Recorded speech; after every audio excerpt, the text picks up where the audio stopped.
All right, let's work on this one together. I'm just going to give it some parting, lift up some of the majority and start working on the bottom.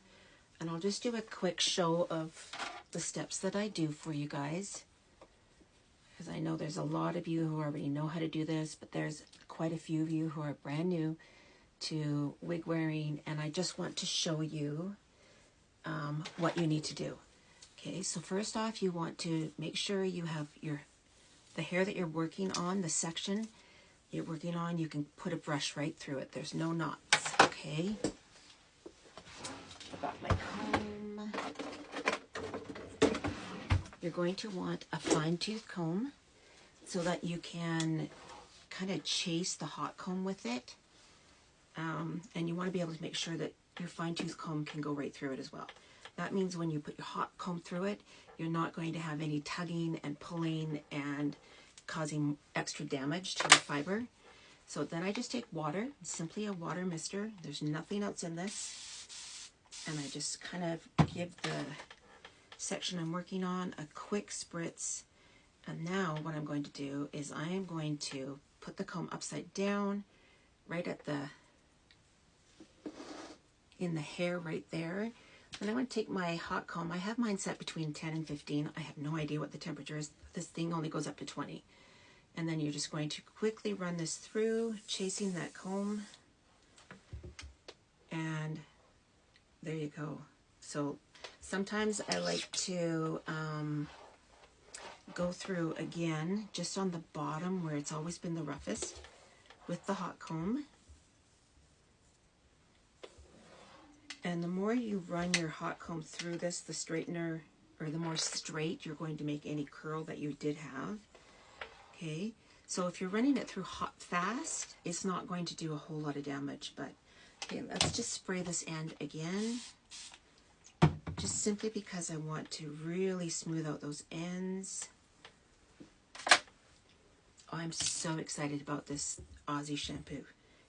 Okay, and I'm just going to run this through just like that. That's definitely working.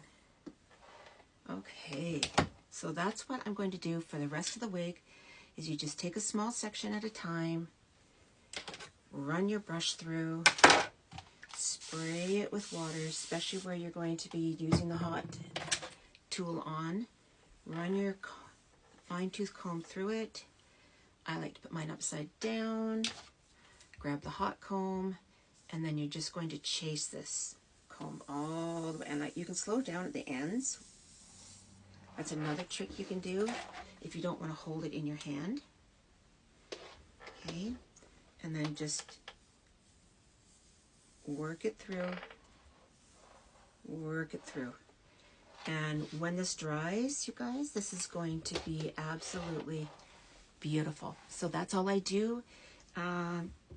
Once I have done the shampoo and conditioning, let it air dry, and then I just like to go through and just seal up the ends again. And you can kind of see it's a little, I don't know if you can see that, but there's just some kind of texture to it I don't want. And that's what your hot comb or your flat iron will do.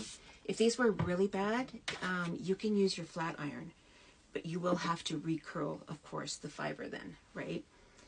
But using the hot comb and just running it through really quickly, focusing on the ends where it was really kind of damaged, simply because, you guys, this is one that I've had for so long, and I loved it, I love it, and now I can wear it again. So that's all you need to do, and then your wigs will come back and feel and look like brand new.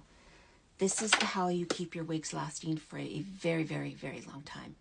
Thanks for being here, and if you have any more questions, please leave them down below, and I will be happy to help work on them for you.